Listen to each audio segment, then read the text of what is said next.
paano magiging organized yung ating sari-sari store na sa tipid na pamamaraan, 'di ba? Oh, gusto niyo ba 'yon? Nakatipid na tayo tapos organized pa yung ating sari-sari store, 'di ba? Hello, hello, hello mga kasari, katindero, katindera, kamusta po kayong lahat? Ito muli, Jennifer Mejia, tindera ng bayan. Ayan.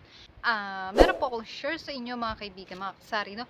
Na kung paano po tayo makakatipid ating sari-sari store, no? Na bukod sa organized na yung ating sari-sari store, tipid pa at swak po talaga ito sa budget. Hindi rin to magastos, no? So, yeah. Okay, papakita ko po sa inyo kung paano po ako nakakatipid sa pag-organize ng aking mga paninda. Tips to mga kasari, kaya keep on watching kung willing po kayo na malaman kung ano po yung tipid na sinasabi ko. Diba? So ito po mga kaibigan, ang pinagsasabitan po ng aking mga Downy shampoo at toothpaste ay isa pong kawayan. Yan, nabili po namin ito ng 10 pesos each po na yung isang haba po.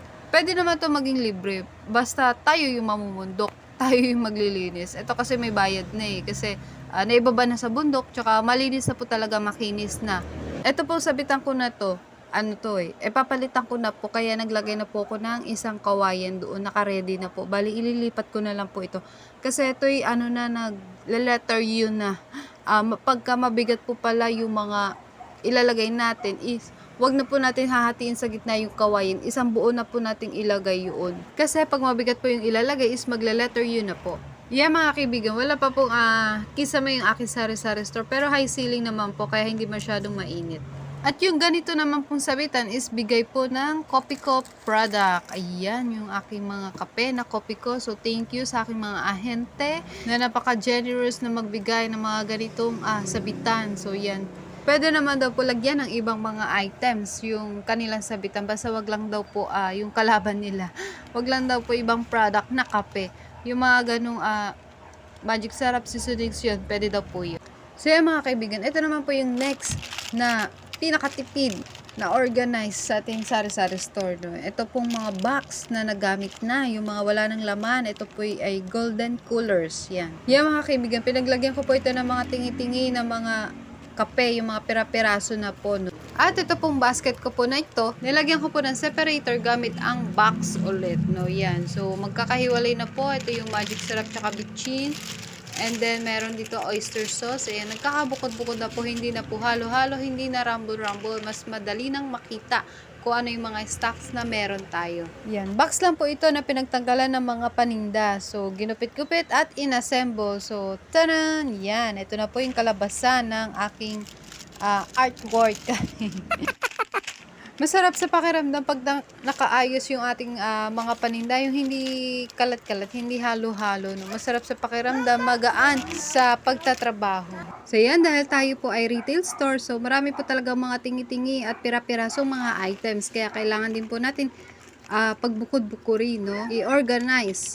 Dito naman po, Snappy Jelly Box naman po yung ginamit ko para sa aking mga Nescafe. Naubusan na po kasi ako ng ganitong basket. Kaya Snappy Jelly Box na po ang aking ginamit para sa aking mga Nescafe. So yan, yung iba ko naman pong items is nilalagyan ko na po ng mga tag price para hindi na ako mag-iisip, hindi ako malilito kung magkano nga ba yung mga presyo nito.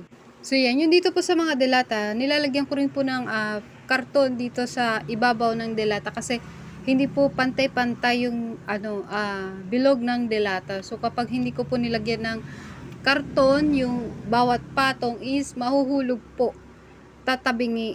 So, para safe, ayan, nilagyan ko po ng karton para hindi siya basta-basta mahuhulog. Yan mga kaibigan, ito po yung aking mga noodles. Ayan, so nakabox pa rin po.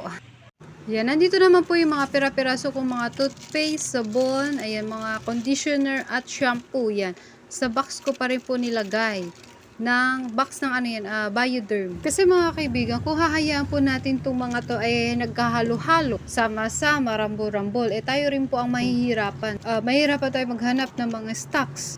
At di rin natin malalaman, ay meron pa pala tayong ganitong items. Ay may Palmolive pink pa pala, no? So, tayo rin ang mahihirapan, no? Kaya kailangan tulungan din natin yung sarili natin, i-organize yung ating mga paninda, no? Yeah, mga kaibigan, naglagay rin po ako dito ng box ng juice para hindi po madulas yung mga sabon, no? Hindi magkahulog-hulugan. At yung mga chichirya naman po, ito mga kaibigan, Yan, ito po yung ginamit kong pansabit. Ito pong plastic bottle na ginupit-gupit ko po at ito pong pardible. Para hindi na rin po ako nag-i-stapler ng bawat chichirya at isasabit. No? Binubutasan ko lang po itong mga chichirya ko and then isasabit na po dito sa ginawa kong plastic bottle. Tipid to mga kaibigan, recyclable materials. So yan, ang ganda tingnan. Kitang-kita po ang lahat ng aking chichirya dahil sa ginawa ko pong sabitan.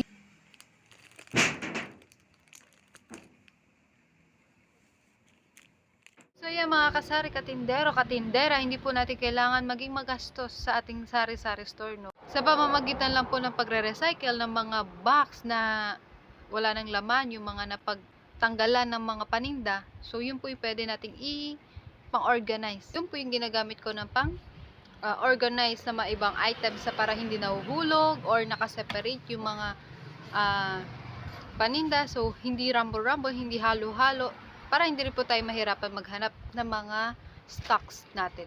At saka yung ganito po na hanger style. Galing po yan sa Copico brand, sa Copico product.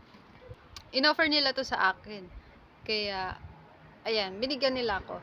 So, pwede rin naman po tayong manghingi sa ating mga ahente na kung meron silang mga ganito. Basta yung pangsabitan. Yan mga kaibigan, simpleng tips lang po itong mga binabahagi ko sa inyo, pero malaking tulong po ito para sa ating sari-sari store, para sa inyo rin pong sari-sari store, okay? Para magkaroon din po kayo ng idea, kaya ko po ito sinishare sa inyo. So yan, hanggang dito na lamang po ang aking video. Hanggang sa muli, thank you for watching, bye-bye, happy selling, God bless. I hope nakatulong po ang video na ito para makatipid at maging organized at kaakit-akit yung ating sari-sari store sa matipid na pamamaraan. So, bye-bye, happy selling, God bless. Thank you po.